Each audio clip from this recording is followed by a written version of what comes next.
4. I pledge allegiance to the flag of the United States of America and to the republic for which it stands, one nation, under God, indivisible, with liberty and justice for all. Roll call, please. Trustee Bukowski? Yes. Trustee Dilbert? Yes, Trustee here, Guerrero? I'm sorry. Here. Trustee Nona? Here. Trustee Capoli? Here. Trustee Suchi is absent. President Bison? Here. Treasurer Nolan Dilbert? Here? And Clerk Witzit is here. All right, approval of the agenda. For removal, I'd like to propose that we remove the closed session. There's some further work being done in that regard, so I don't think that we need to go into closed session for that one. I'll make a motion to accept the agenda as presented with the removal of number 12, closed session. Support. It's been moved and supported that we approve the amended agenda. All in favor? Aye. All opposed? Motion carries. Public comments on the agenda? Seeing none. Approval of the minutes. Item A, the regular meeting minutes from September 10th, 2024.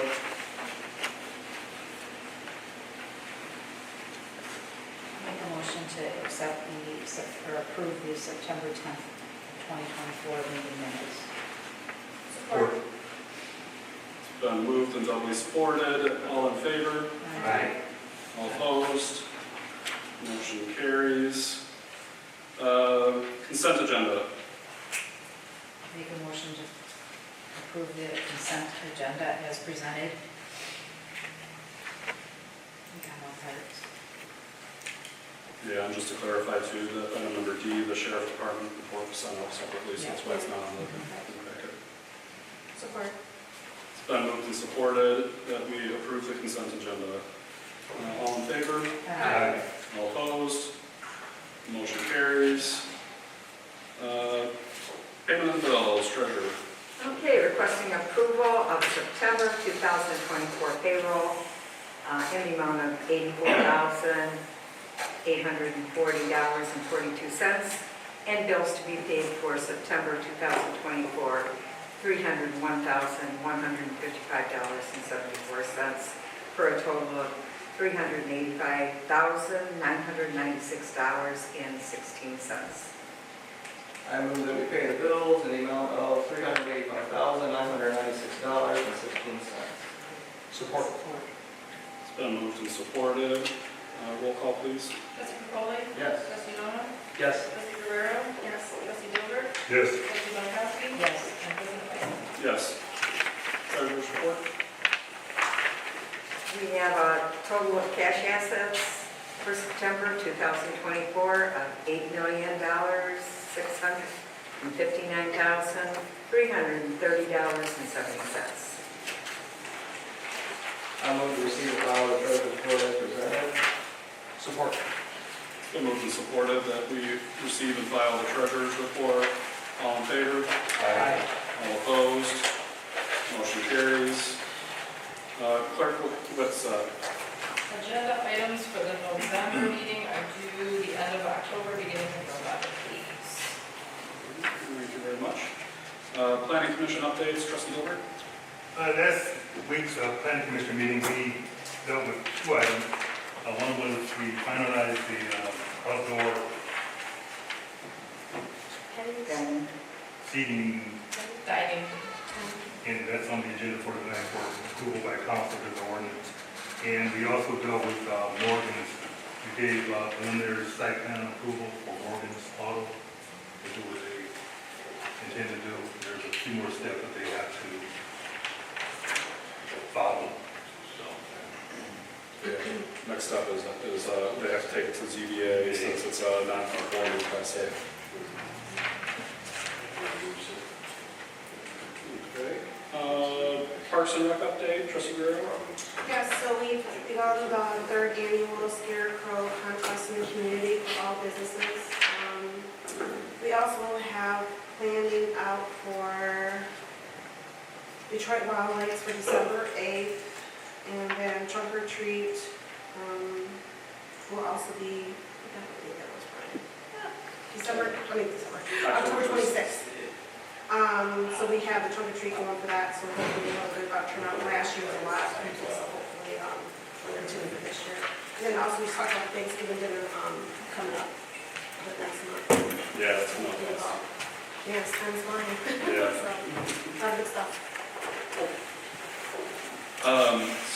Just adjacent to Parks and Rec, speaking about parks, the playground equipment, just an update on that, the order has been placed. It'll be stored at the installation company's warehouse. They are intending, weather permitting, to take care of the swing set and the zip line ahead of trunk or treat. Since that's wood chips, they can do that. They are concerned about whether or not they can do the AstroTurf for the main playground area. Now the weather is starting to get cold, so the main upgrade would probably have to wait until spring, if the weather doesn't cooperate. If we get a good, couple of weeks forecast of warm weather, we might still be able to get it in this year. Alrighty. Moving on to unfinished business. Item A, clerical union contract. Everybody should have received the union contract via email. I apologize that it was not included as part of the packet. And actually, I guess before I go too much further, Bill, do you want to come on up and introduce yourself? I guess I should have talked about this ahead of time. Hello, everybody. Thank you for allowing me to be here. My name is William Hart. Everybody calls me Bill. I'm with Teamsters 214, and I will be the new business agent for the 3 meetings you have here. So Bill has been helping to get everything organized and straightened up for all the different versions and copies and edits along the way. So the version that I sent via email materially is going to stay the same. We did still today catch a couple of typos that we'll get fixed before we go into signing. But everybody's received a copy of the contract. We did just have the Ways and Means Committee meeting. For that, I don't know if Mario or Tracy, if either of you want to speak towards the Ways and Means Committee's feelings on it or recommendations, or? I think we agreed to conditionally approve them upon adding a 5% cap to the inflation adjustment on the DWI. So with the clerical, and this will be the same discussion on the DPW, we kept a lot of the language the same across supervisor, clerical, DPW. One of the items that we had in there was on the wage scale. It was based off of inflation, 3% or inflation, whichever was higher. The thing we didn't account for is what if inflation comes back and it's like 10, 12, 15%, 30%. So there was the discussion about capping it at 5% to protect the village so that it wouldn't be too much of an increase.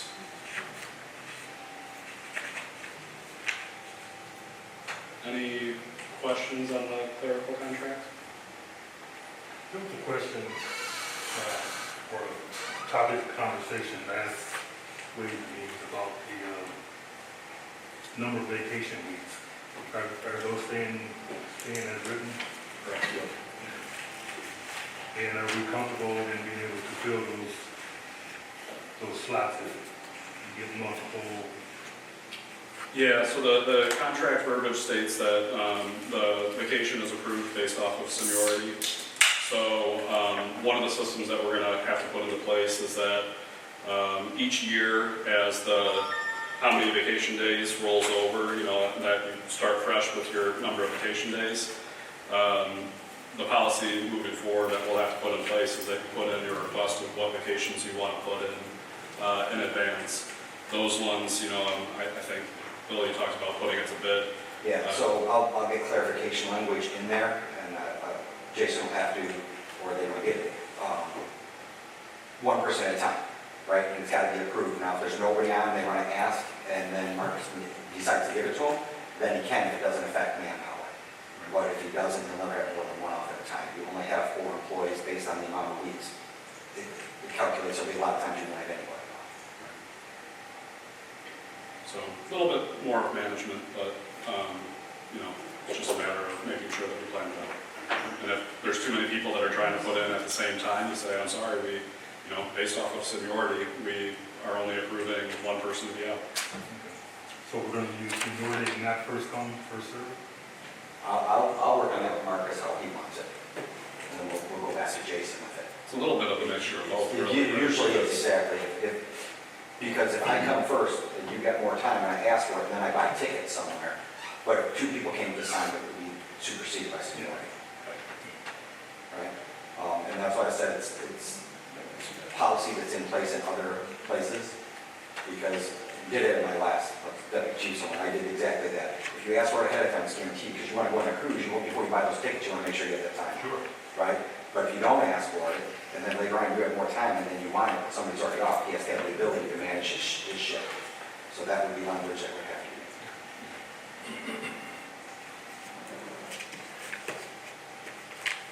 Any other questions? And that will be a letter of understanding added. Yeah. So it's not, we will adjust it as it goes for their ratification, so it's only T8, and that would be language we would put in Okay. along with that cap of the 5%. Right? If they loaded it down, then it would crash in place. Right? Those are conditions we talked about. Just so that it's written somewhere. Or that different than the clerical only had 3, it was already ratified. It's a little bit different. This was T8, we can adjust with your conditions. Because you approve it conditionally, and we bring it back. And just sorry, Bill, so technically we're talking about clerical right now. Although, so far, everything that we've discussed, it applies universally with clerical and. I apologize, you're right. You did say clerical when I started talking to PW because they're the bigger, there's only a few more, it's not many, but that's where it came from. But it would, pretty much same goal. Right. Yeah. And we're here, so we moved to the 5%, we could do that same conditional and change that language. Now I would have to bring it back to the 3 now with that same language. If that's what the board is recommending. If you're approving it conditionally on that, then we can change that. Right, yeah. Right, So I can go that back would and be- adjust it. That would have to be part of the motion. So the motion would include conditions on the inflation cap and vacation. The use of vacation. We would do the language that we talked about at the table.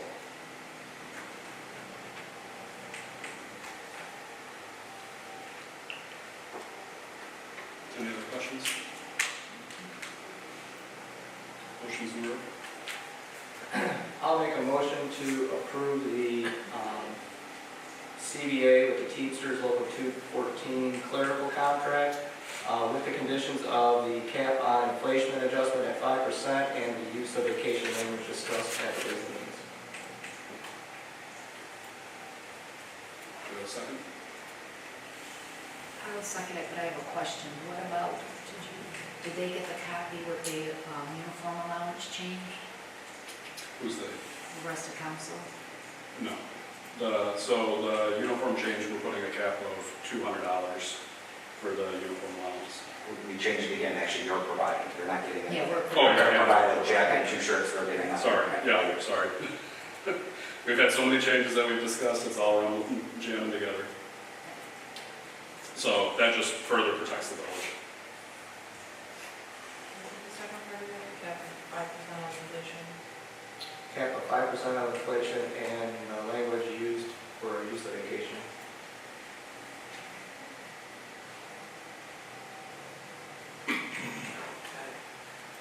Okay, so it's been motioned by trustee Percoli and seconded by trustee Bonkowski. Any further questions on the motion or discussion on the motion? I just have a comment. I would like to see if we could get our negotiating process down on paper. Yeah, absolutely. For everyone to, That was something that I actually had discussed with Amy. We hadn't gotten a chance to get to okay. that point, but Okay. I'm a flow chart type of guy. I'd like to see a flow chart of what the process actually is and all that. we'll definitely have that put into place for next negotiation in 2 years. Thank you. Any other further discussion on the motion? Roll call, please. Trustee Foley? Yes. Trustee Bunkowski? Yes. Trustee Guerrero? Yes. Trustee Gilbert? Yes. Trustee Nona? Yes. President Weiss? Yes. So next we have the DPW union contract again. Pretty much same discussion. The wage, we would have to do the wage cap, and then the wording on the vacation. Use of vacation. I'll move to approve the agreement with Teamsters Local 214 DPW unit with the conditional cap on the inflation adjustment at 5% and the language used in use of vacation. Support. It's been moved and supported. Any further discussion on the motion? Roll call, please. Trustee Foley? Yes. Trustee Gilbert? Or trustee Bunkowski? Yes. Trustee Gilbert? Yes. Trustee Guerrero? Yes. Trustee Nona? Yes. And President Weiss? Yes. All right. Thank you very much. Thanks, Brian. New business, Mrs. Kincaid Yards flooding. Sorry? Sure. As long as Mrs. Kincaid is okay with it? You know why I'm here, right? Yes. Yeah, and so as part of our packet, everybody on council does get like an executive summary, so we just explain the situation with your yard, you know, continuously flooding and the ditches and It's so on. not just the yard, it's the house too. Yeah, I'm not, yeah. So what y'all gonna do? Yeah, sorry. What y'all gonna do? Yeah, so I mean, I don't know if you wanted to address council and just explain, you know, the situation a little bit further, or if anybody had questions. Because every time it rains, my yard flood, my house flood, 2 times. My Yeah. basement flood, and throw everything away. So, it's gotta be a problem somewhere. Yeah. So how y'all gonna fix it and address it? I've been writing. Right. Lewis, did you want to say anything? Yeah, I think what she's more or less saying, this has been going on for a couple of months, and I think the blame is going from the table to the floor, from the floor to the roof. Fingers keep pointing, Right. but none of them pointing in the right direction. And what are you guys doing to really stop it? Who are you contacting? I know you said you contact the county, the state, about the ditches, but the ditches don't have anything to do with it. Right. You know, it goes beyond the ditches, because the older ditches that go in the field. Fill the property somewhere, or I was advised that, the Cobra was tilted the wrong way. Instead of going out, it's going back to the property. Marcus, do you want to come up and kind of let council know about, like, from the village's standpoint, what we've been doing and all that? From the village's standpoint, we just cut down some phragmites. It's a ditch. Like, what else are we supposed to do? That's the ditch. It's not the ditch. It's the ditch. The ditches, and then the culvert that comes across, I looked in that. I did speak with Mr. Kincaid today about his concern. Other than that, I did what the village is responsible for doing. I contacted even the railroad about the rocks. What did he say? He said that you need to call him. I can't speak for a resident. As far as the ditches, all the way down, I was trying to get 2 quotes for the ditches. But then President Mason and I spoke, and even the state, right, state or county said, it's not the ditches. And those ditches aren't your responsibility anyways, which I've been saying all along. Whose So, responsibility is it? Yeah, so here, I have a copy I can give you too. We reached out to, and I talked to Lewis about this earlier. I pay taxes on the ditch. So, Macomb County Department of Roads is responsible for ditches that are along the roadway.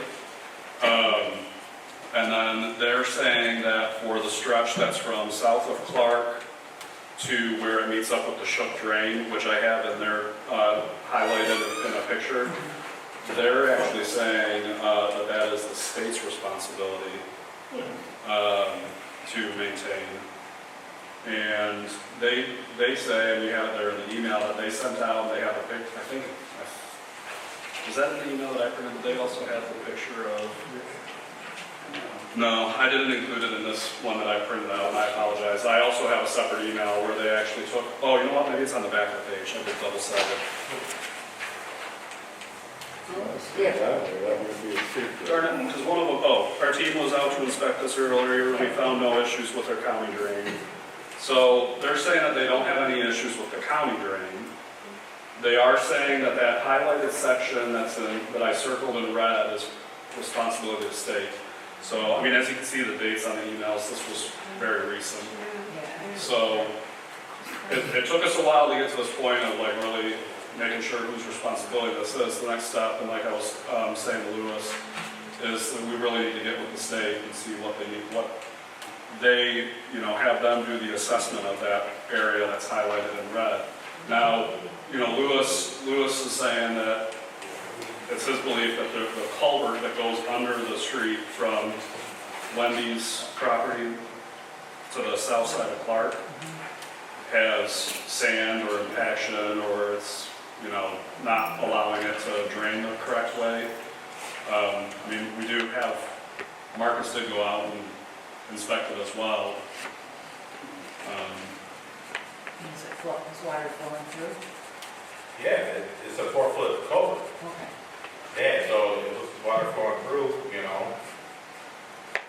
How long has this been happening for? A year, months? I mean, Last time he was in office, okay. So probably he has. cleaned the drain and stuff.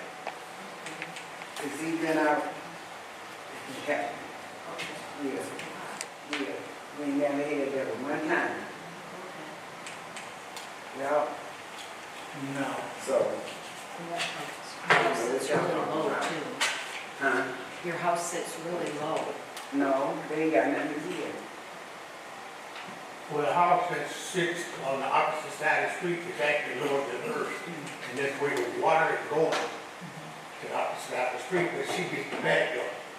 Because we have an engineer.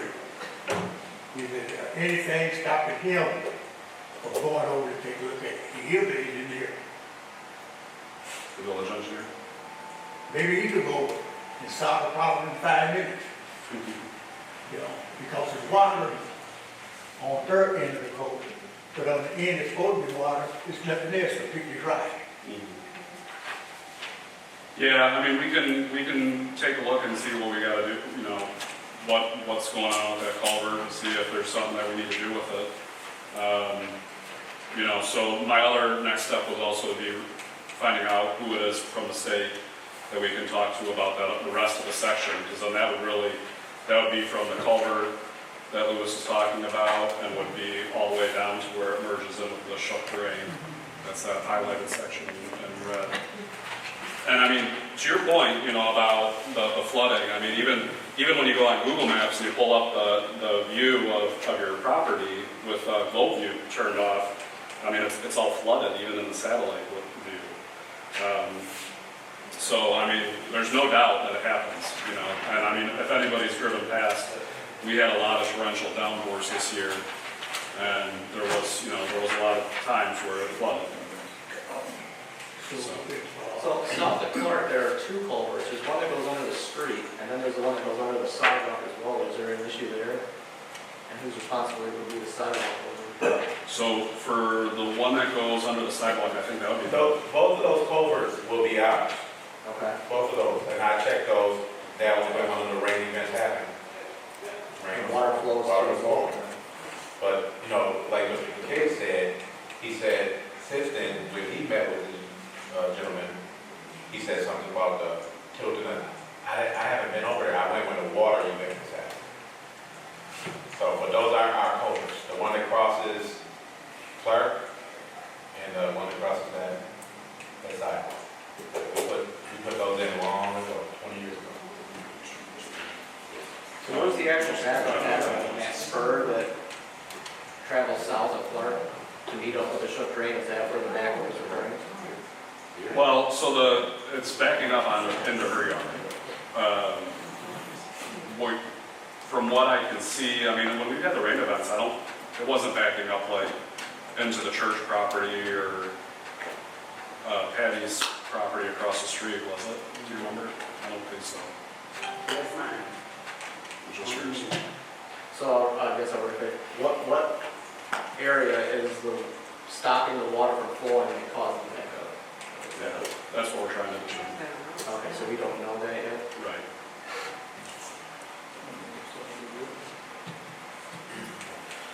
You're going to engage in the state?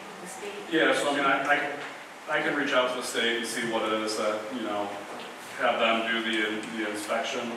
Maybe we can have Sermet go out and inspect the culvert and make sure that the culverts are, aimed properly, tilted properly, the proper grade, that's the word I'm looking for. And then, we can go from there. Well, I asked the gentleman, what would cause it all of a sudden to shift back and divert the water back toward it? He said, it could be the train. The train is going vibrating. And it could be heavy trucks coming over it. Because I don't know which way the trucks was coming in when they did Glenbrook. But the alcohol was carried in and out. So I don't know if it's coming from the Gratiot side or coming from Haven Ridge. But he said there could be disturbance that y'all pack that sand. Yeah. I don't even know this. And Chris, Mrs. Kincaid mentioned about, the drain cleanage that you did, and where was that? That was through the county. Back then, Tony Forlini, the current county clerk, ran the ditch cleaning crew for the county. King Boydby runs it now. And Tony and his crew came out back then. They cleaned up some area right off Victoria by the bridge there. They went a few feet in either direction, and they were doing that small connection that connects that creek to the strip drain. So right behind Pembroke, right behind Drake's old property, that's right there. So it would be my suggestion that we either find a company, because that's probably your problem is the water's not getting to the strip drain. So it's, of course, backing up and it has nowhere to go because there's so much overgrowth and we don't know even what if that drain needs to be dredged out or whatever to allow the water to get to the strip drain, So, and there's gotta be companies out there that can do that. Yeah, so Marcus has reached out to two companies thus far. And gotten quotes. Talking about that stretch, Marcus? Talking about the ditch stretch. Oh, okay, not the section.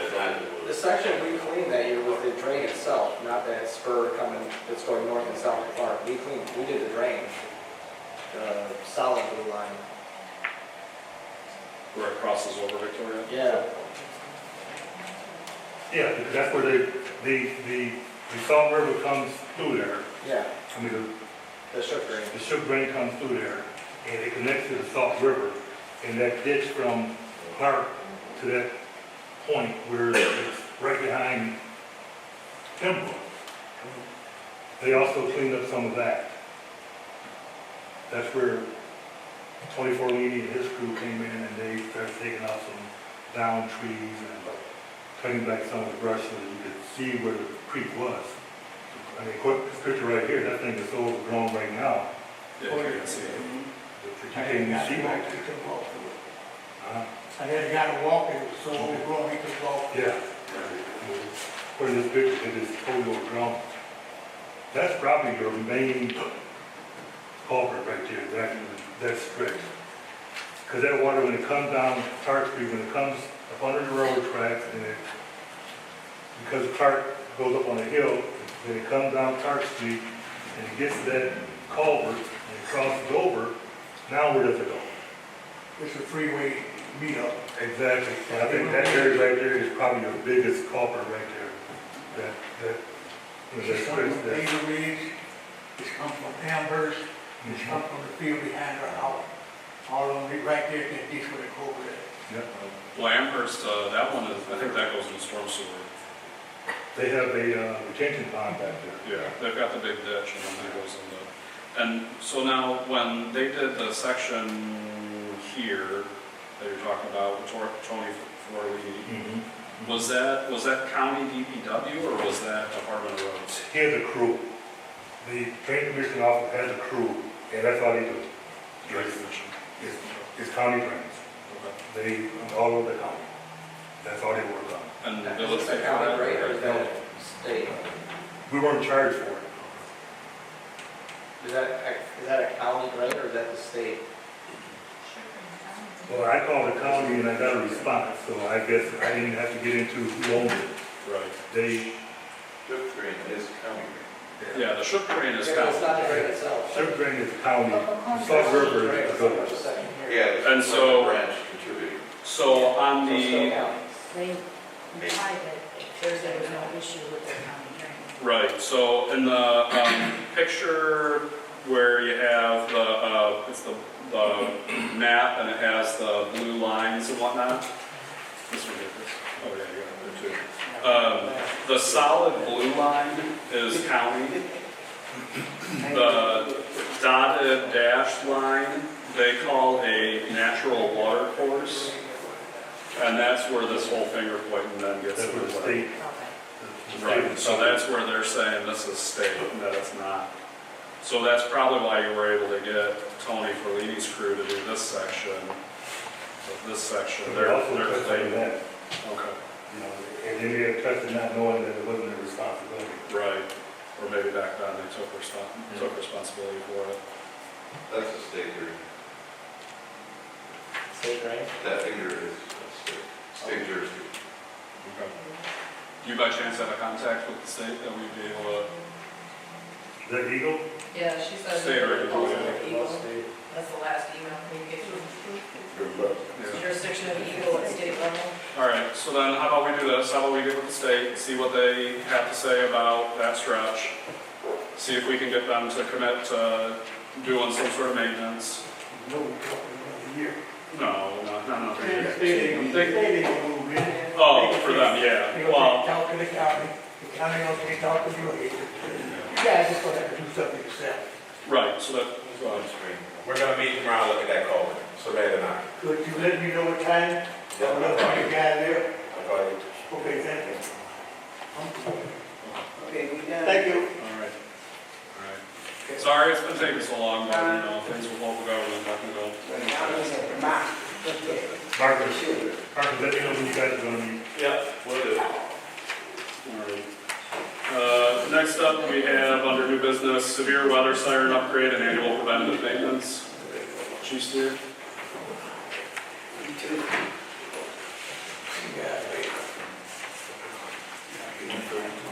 Good evening. In front of you, you'll see two quotes from West Source Services to maintain the village-owned severe weather siren. As part of our community risk reduction of this year, we've noticed a deficiency within the siren. The siren has not been maintained in a decade. So in front of you, there's two quotes. The difference between the two quotes is whether or not it's new equipment or used equipment. So those quotes are reflective of the 13,754 and the 10,525. This is a severe weather siren. Again, it is village-owned property, and we are required to maintain it. You also have in front of you the Macomb County Department of Emergency Management Communications Policies and Procedures that outlines the severe weather siren and what it is to be activated and who controls it. What kind of warranty is on good used parts? It's all in there. I want to say it was Both of them were 2 years. 2 years now. Well, and it'd be, do we know if they actually, do they say the 2 years in the quote, or is it in the fine print? It's in the fine print, yeah. Because the fine print, I just noticed, warrants each new product to be free. So if we're getting used equipment, would they still warranty it the same way? That would have to be something that we would have to look into. I'm not, Yeah, just as I'm looking at that. I would say that not even consider the used parts. and that's, what I would, Right. we're talking $3,000. That's what I guess. $3,000 more, let's go new. Yes, sir. Is that your motion? Support.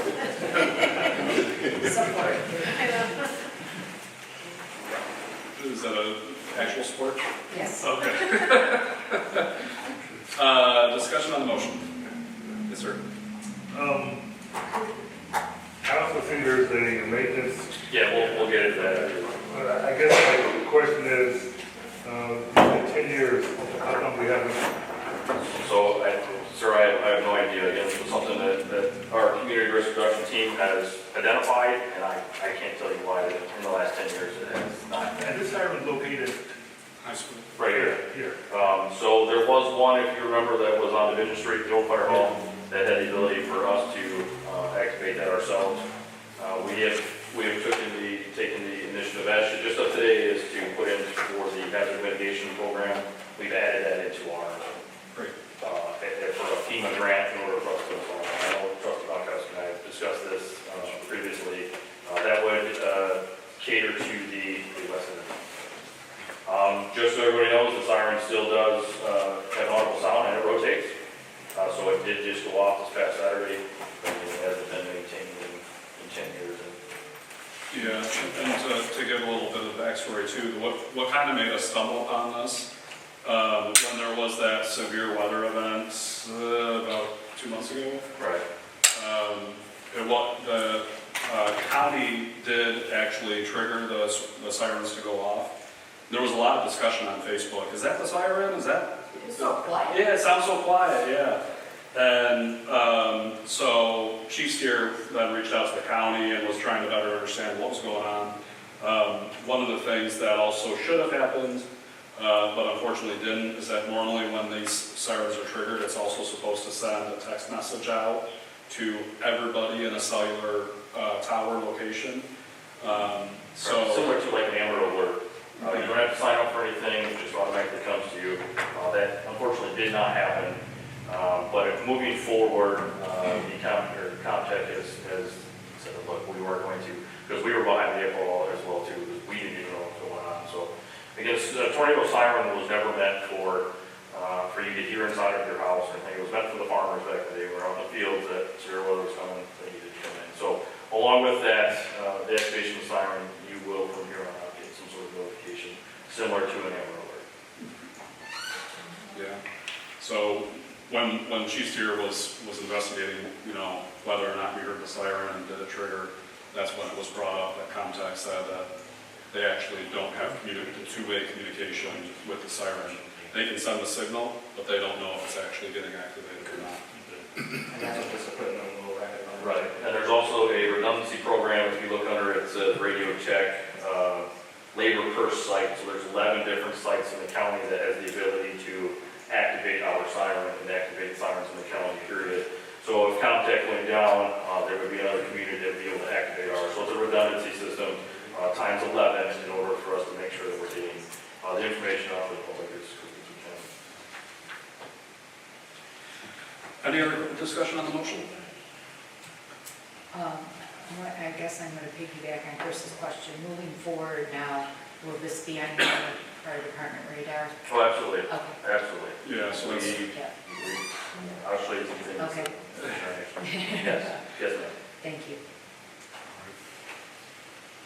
all right, motion on the table to approve the quote with West Shore Services in the amount of $13,754.20. I have a question. I support. Oh, sorry, question from the floor. Since this is an overall thing, where are we going to take the money from? Are we taking it from the fire department or are we taking it from general fund? Good thing since it's overall, probably general fund. Plus, there's also a service agreement for $480 a year after this too. Right, that'll be That the, needs to be That's, okay, but I just want to know where we take the money from. Yeah, I would think since this is for the overall village, and general fund, general fund. General. Can you put that in motion, please? I'll add that, I'll that this be amend paid for my, general fund. yeah, motion with that addition. Request that, you good? Yep. All right, roll call, please. Trustee Gilbert? Yes. Trustee Pankowski? Yes. Trustee Capoli? Yes. Trustee Dona? Yes. Trustee Guerrero? Yes. And President Wyson? Yes.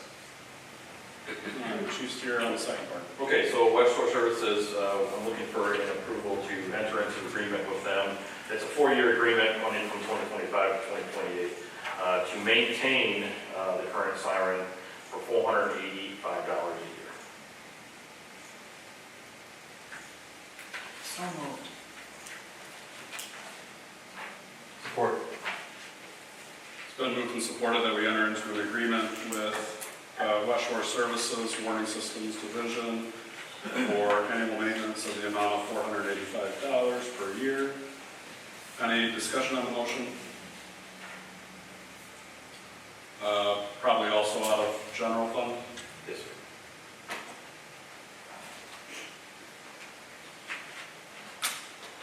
Request second, good? Yep. Okay, roll call please. Trustee Pankowski? Yes. Trustee Gilbert? Yes. Trustee Capoli? Yes. Trustee Guerrero? Trustee Dona? Yes. And President Wyson? Yes. Thank you. Thank you. All right, next up is administrative access. So I included in part of the packet, everybody saw the email already.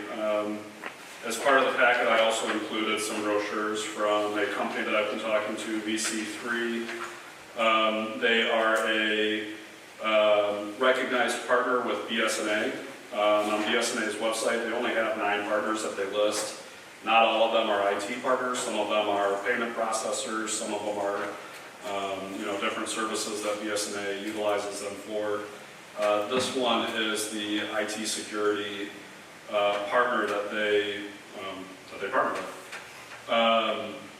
I had reached out to them after we had the discussion with Yo and Yo about having the password complexity deficiency.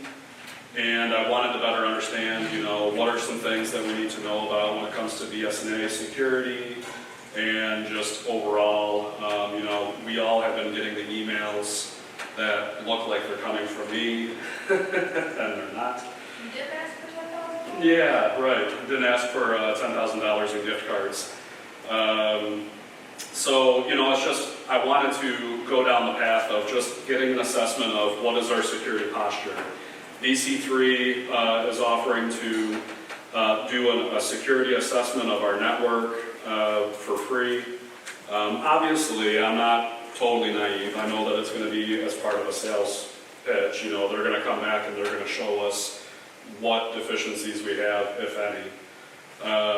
But thankfully, I do have the cybersecurity background. I can take a look at what the deficiencies are, and we can kind of determine how high risk are the deficiencies, if any. As part of that assessment, they need domain admin access, which would be access to the Windows domain and the server that we have in the back room. The administrative access, when I had emailed SYO, I was asking for a temporary account to be set up, a secondary account, not my own, and that would be one that he could put the limits on it, that it's only active during this time period, which would be during the assessment, and then as soon as the assessment is over, he can disable that account and there would be no issue. Additionally, it would be that he would give me the username and password so that when they go to do the assessment, I would just type it in. I wouldn't be giving the credentials to the VC3, so they wouldn't get the username and password either. Trying to keep us protected.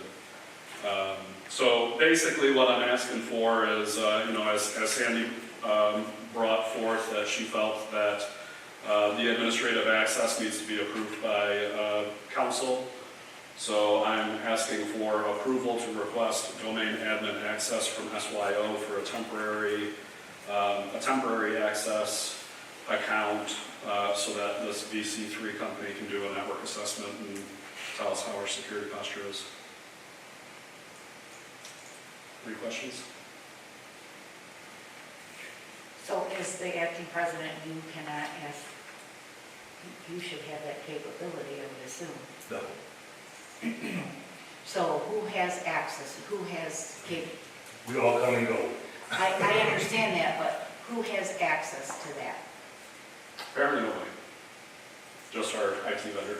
Okay, And, you know, I said in the email, I didn't necessarily expect to immediately be given the access. I'm okay with being pushed back, although I think that both parties involved handled it poorly, which will be discussion points at later points in time.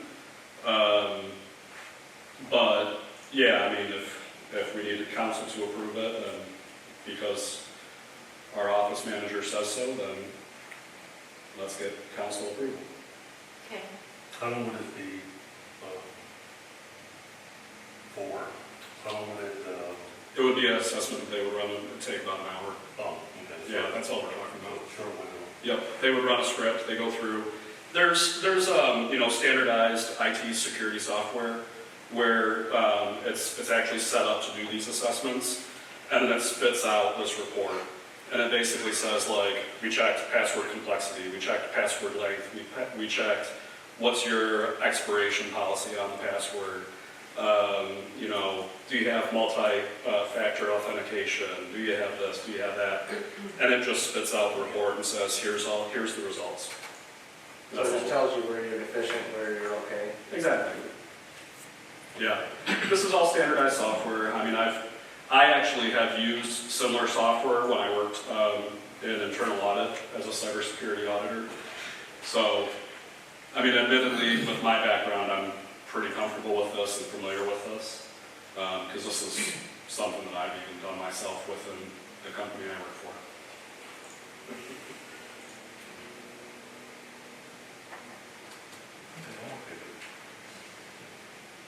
Motion? So what do you think on the motion? I'm gonna go with so moved. Support. So he had said to grant domain admin access from SYO for the temp account for VC3 to do an assessment. Good job, Rachel. Good job, Rachel. Good for something around here. Second. It's been moved and supported. Any further discussion on the motion? No, I think though I'm gonna keep my mouth shut. But I'm gonna say something. Okay. But to your question earlier, personally, I don't think elected officials should have that kind of access. Okay, because we come and go. And I don't disagree with that, but I also know that I'm not comfortable with someone making decisions on our behalf. Also, that's what I'm gonna say. So, Okay. Any further discussion? Roll call, please. Trustee Pankowski? yes. Trustee Foley? Yes. Trustee Dilbert?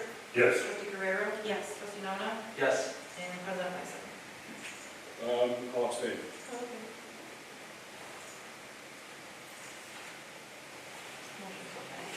Okay. Okay. Property tax overpayment refunds.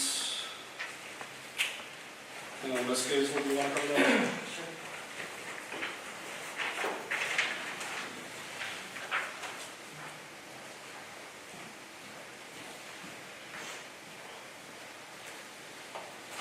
Every year at this time, when we get our taxes, as you notice, we had $8.6 million in the bank. Did you guys notice that? Because it was like $2 million more than last month, so got our taxes in this month.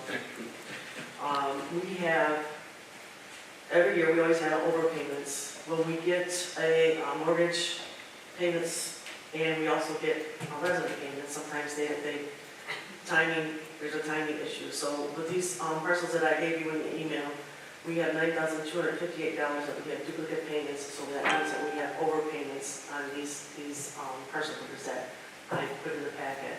So I'm asking for approval to go ahead and refund $9,258.39 to the parcels that were reflected in the questionable. The questionable tax calculation, so that we can manually adjust that stuff out. There is one that's for 10 cents, and that's just gonna be, well, not 10 cents. We already spent 10 cents talking about it, so. So $9,258.39. The approval to, go ahead and refresh it up. I'll make a motion to refund the tax overpayments in the amount of $9,258.39. Support. It's been moved and supported that we approve the tax refund for the overpayment. Any further discussion on the motion? Roll call, please. Yeah. Trustee Bukowski? Yes. Trustee Gilbert? Yes. Trustee Guerrero? Yes. Trustee Burkholly? Yes. Trustee Mona? Yes. Yes. Thank you. Thank you. Next up, we have the outdoor cafes, dining, or seating ordinance. Trustee Gilbert, did you want to kind of give an intro on it? The planning commission has been working on the outdoor seating ordinance, cafe, dining, and seating ordinance for a few months now. And we've got some samples from neighboring communities. The county planner has put together a lot of information in the do's and don'ts and pros and cons. And we think we put together an ordinance that would address the restaurants in the village. We had one this past summer that had outdoor seating. And I think this ordinance it gives them the right to do this, but it forces them to follow a process with the fire department and the building department and, all those things, to make sure that where they're establishing their outdoor seating, public sidewalks can't be obstructed, there's no outdoor cooking, there's a few things, and there's barriers that these areas must be surrounded by some semi-protective barriers, so in case someone is driving bad or riding their bicycle bad, that the folks that are sitting out there having lunch or whatever are semi-protected. So the only thing this ordinance does not do, and it's a separate issue, it does not attach a fee. Yeah, we didn't want to have to open the ordinance back up to increase fees. So a fee is going to be a separate issue that will be a part of the front office, and that can be adjusted accordingly. So I hope you've read the ordinance, and it pretty much covers everything. I did speak to Genevieve today, and she asked 30-day notice. If you're gonna apply for the application, there's gotta be a 30-day notice period so we can make sure all of the boxes are checked. So that needs to be added, and I told her this is just to post it for the community review. It'll be passed next month, so next month it'll be, that little change will be in there. So if everybody's okay, we will post this for the public notice on our website for our normal process. And then we will bring it back for the November meeting.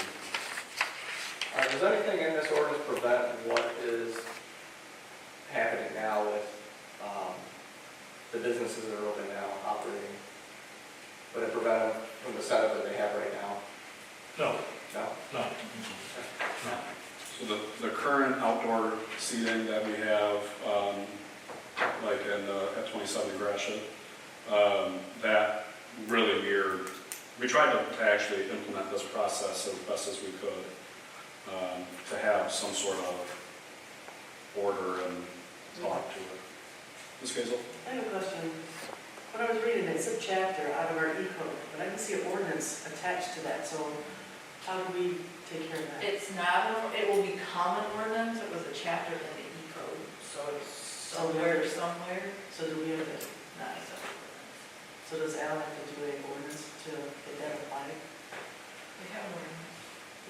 Is there an ordinance attached to that chapter? Okay, because I couldn't find it. That's why I'm asking the question.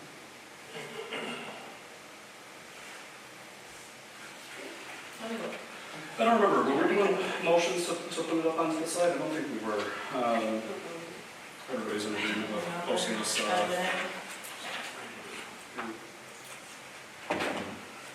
Okay. All right, with that, that brings us to call from the floor. Seeing none. Call from the table. I just one. Yes, sir. A few months back, we had a gentleman who was trying to force us into marijuana. And then, because the court struck down his, whatever thing was, has that pretty much gone away? Me, But at one point, we had talked about doing something and, to end off this proposal. Well, legally, he decided not to appeal, so that case is over and done, and the time for appeal is over. You gotta give him 30 or 60 days or whatever. So his attempt is over. At some point, the village may want to revisit what they want to do about that. We had a very strong position in that case, and as a result, we won. But, at some point, I think the village has to decide whether they want to approve 1, 2, or make it very precise that there will be none. Okay, and those are basically your choices, or you can open it up to everybody, but I don't think that's going to occur here. Or you could set an area where it's allowed. That was talked about on this thing. But that's up to the board to address. We enter election time now, so this board doesn't change much, but traditionally you wait now for a new board and then you go on and address that right away. But that case is over, and I don't know if anybody will try that again here. It was a very good decision by Judge Servito, who's now retired. Looks like his son's going to replace him, so we'll probably win again if they do it again, but we can avoid that by passing the proper ordinance. and then the property that individual was trying to utilize for that business. Yeah, now we have a new site plan by a completely different entity that is looking at doing veteran housing, I think it was. So, it sounds like he did not move forward with the purchase of that property, so I don't think that that's I actually saw him about 2 weeks ago, and he told me he had sold the property, he had sold his rights in the property, he had kind of a future interest in it, but I don't know who to. Any other call from the table? Motion is in order. So moved. Support. Motion to adjourn at 7:59. All in favor? Aye. All opposed?